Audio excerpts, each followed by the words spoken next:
Bismillahirrahmanirrahim. Assalamu alaikum. Welcome to my channel Mohammedan Educational institute.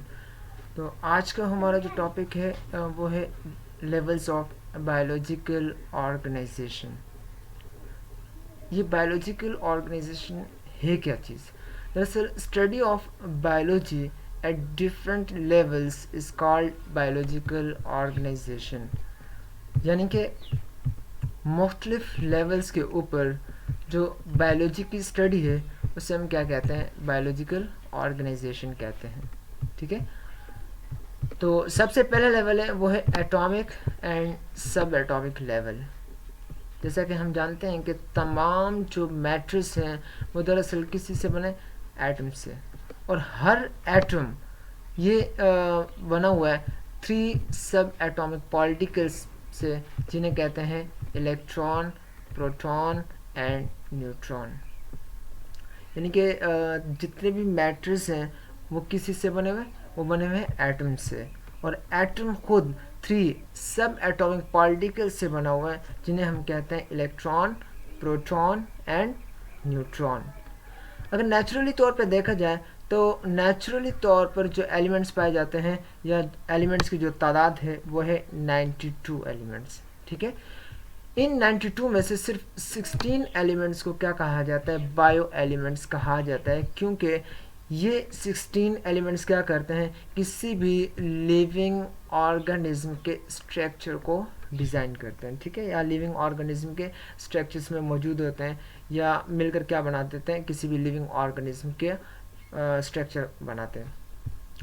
अब इन 16 elements में से जो 6 एलिमेंट्स हैं, जैसे कि carbon, hydrogen, oxygen, nitrogen, calcium और फास्फोरस, ये क्या करते हैं? ये 6 एलिमेंट्स किसी भी लिविंग ऑर्गेनिज्म की बॉडी का कितना बनाते हैं? 99%। यानी कि उसकी बॉडी का 99% कितने एलिमेंट्स बनाते हैं? वो बनाते हैं सिर्फ और सिर्फ 6 एलिमेंट्स। जबकि बाकी के जो 10 एलिमेंट्स हैं वो क्या बनाते हैं? उस लिविंग ऑर्गेनिज्म की बॉडी का सिर्फ और सिर्फ 1% बनाते हैं। ठीक है, तो ये है लेवल्स, एटॉमिक और सब एटॉमिक लेवल।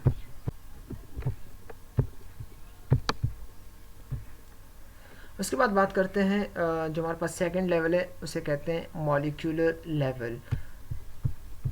उसे नाम दिया जाता है मॉलिक्यूलर लेवल का। ठीक है, तो एटम्स कंबाइन होकर क्या बना देते हैं? मॉलिक्यूल्स बनाते हैं। ठीक है, जिन्हें बायोमॉलिक्यूल्स भी कहा जाता है, क्योंकि ये किसी भी लिविंग ऑर्गेनिज्म की बॉडी के अंदर मौजूद होते हैं, इसलिए इन्हें मैं बायोमॉलिक्यूल्स का नाम भी दे रहा हूँ। और इन यानी कि मॉलिक्यूल्स की 2 टाइप्स हैं, एक है माइक्रोमॉलिक्यूल और दूसरा है मैक्रोमॉलिक्यूल। माइक्रोमॉलिक्यूल किसे कहते हैं? माइक्रो का मतलब होता है स्मॉल, येलो।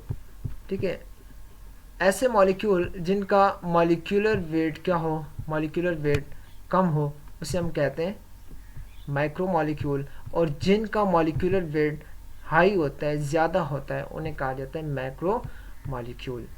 ठीक है, माइक्रो का मतलब स्मॉल और मैक्रो का मतलब होता है लार्ज। ठीक है, तो माइक्रो मॉलिक्यूल से क्या मुराद है? जिनका मॉलिक्यूलर वेट कम हो। अब इनकी एग्जांपल है जैसे कि वाटर, कार्बन डाइऑक्साइड। ठीक है, इनका मॉलिक्यूलर वेट क्या होता है? कम होता है, इसलिए हम इन्हें माइक्रो मॉलिक्यूल कह रहे हैं। और जिनका मॉलिक्यूलर वेट ज़्यादा होता है उन्हें मैक्रो मॉलिक्यूल कहा जाता है। अब जैसे कि स्टार्च, प्रोटीन, ये क्या है? ये मैक्रो मॉलिक्यूल है। उसके बाद जो हमारे पास तीसरा लेवल है उसे कहते हैं सेल एंड ऑर्गेनेल लेवल से। अब ये जो बायोमॉलिक्यूल्स हैं, यानी कि जो मॉलिक्यूलर लेवल हम लोगों ने पढ़ा है, अब ये बायोमॉलिक्यूल्स क्या करते हैं? ख़ुद को एक ख़ास किस्म की तरतीब के साथ अरेंज करते हैं और क्या बना देते हैं? सेल बनाते हैं। जबकि हम में से हर एक जानता है कि सेल क्या है? Cell is the basic structural and functional unit of life. यानी कि ज़िंदगी की बुनियादी इकाई को क्या कहा जाता है? सेल कहा जाता है। ठीक है, तो ये हो गया सेल। लिविंग ऑर्गेनिज्म की 2 टाइप्स हैं, ठीक है।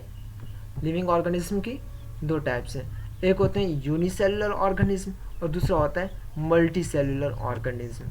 अब जो यूनिसेलुलर, यूनि का मतलब होता है वन, यूनि का मतलब क्या होता है, ये यूनि है, इसका मतलब होता है वन, यूनि मीन वन, और ये सेल आ जाता है, ठीक है। यूनि सेलुलर ऑर्गेनिज्म, यूनि का मतलब है कि वन, सेल, ठीक है, बेसिक यूनिट है, ऑर्गेनिज्म जानदार को कहते हैं, ठीक है। ऐसे जानदार जो एक सेल पर मुश्तमिल हो उन्हें हम क्या कहते हैं, देखिए यहाँ पे लिखा हुआ है ओनली वन सेल, ठीक है, एक सेल पर मुश्तमिल हो उन्हें हम कहते हैं यूनि सेलुलर ऑर्गेनिज्म, और इसकी एग्जांपल है बैक्टीरिया, ठीक है। बैक्टीरिया जो ना ये एक सेल पर मुश्तमिल होता है।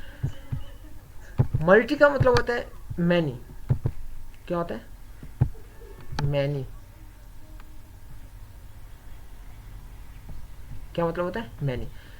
मल्टी सेलुलर ऑर्गेनिज्म, ठीक है, मल्टी सेलुलर ऑर्गेनिज्म जो होते हैं ये ऐसे जानदार होते हैं जो मैनी सेल्स पर मुश्तमिल होते हैं, यानी कि उनकी बॉडी के अंदर बहुत सारे सेल्स मौजूद होते हैं, जैसे कि प्लांट्स एंड एनिमल्स, ठीक है। इनकी बॉडी जो है ना बहुत सारे सेल से मिलकर बनती है। उसके बाद बात करते हैं ऑर्गेनली। ये ऑर्गेनली क्या होता है, ऑर्गेनली दरअसल ऐसे स्ट्रक्चर्स हैं जो सेल के अंदर मौजूद होते हैं और ये स्पेसिफिक इनके ख़ास किस्म के फंक्शंस परफॉर्म करते हैं, उनमें ख़ास किस्म के फंक्शंस परफॉर्म हो रहे होते हैं। अब एग्जांपल के तौर पे देखें तो माइटोकॉन्ड्रिया, माइटोकॉन्ड्रिया का ठीक है काम क्या होता है, ये powerhouse of the cell कहलाता है, ठीक है। इसी तरह गोल्जी बॉडीज़ हो गई, राइबोसोम्स हो गए, राइबोसोम क्या करते हैं, दरअसल ये प्रोटीन की सिंथेसिस करते हैं, किसकी, प्रोटीन की। तो ये ऐसी ऑर्गेनेलीज हैं जिनका कोई ना कुछ स्पेसिफिक काम होता है और ये कहाँ मौजूद होती हैं, सेल के अंदर मौजूद होती हैं।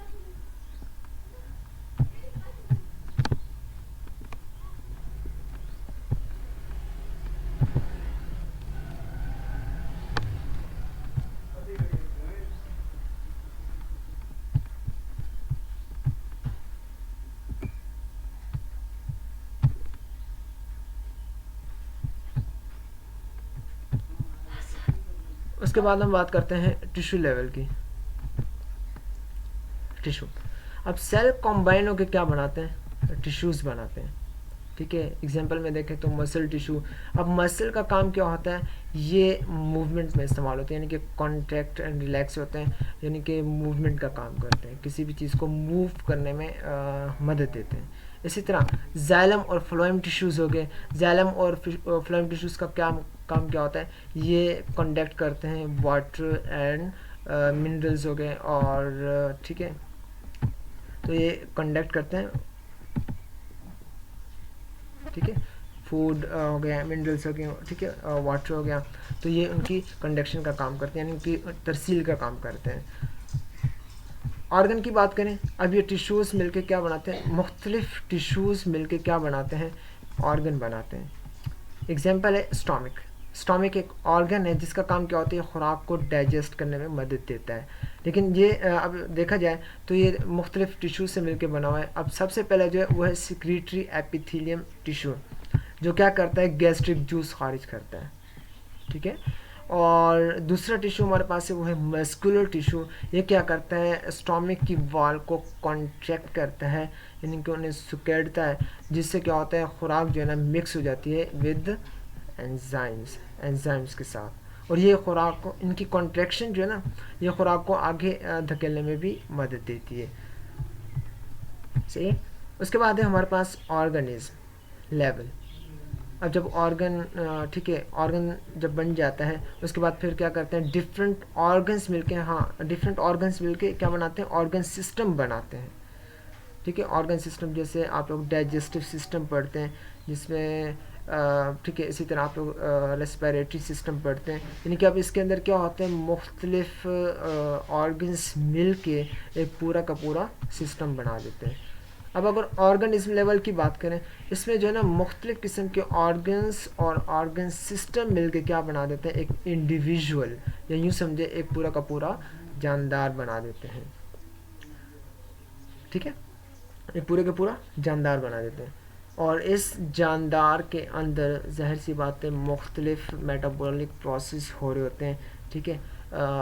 तो ये है आज का हमारा टॉपिक, जिसे बायोलॉजिकल ऑर्गेनाइजेशन या लेवल्स ऑफ बायोलॉजिकल ऑर्गेनाइजेशन कहते हैं, ठीक है। लेकिन अगर आपको फिर भी कोई क्वेश्चन है, अगर कोई कन्फ्यूजन है, तो आप लोग पूछ सकते हैं, ठीक है। कमेंट सेक्शन के अंदर, कमेंट बॉक्स के अंदर आप कोई भी कमेंट छोड़ सकते हैं, कोई भी क्वेश्चन छोड़ सकते हैं, तो इंशाल्लाह आपको वहाँ पे बहुत जल्द रेस्पॉन्स मिल जाएगा, ठीक है।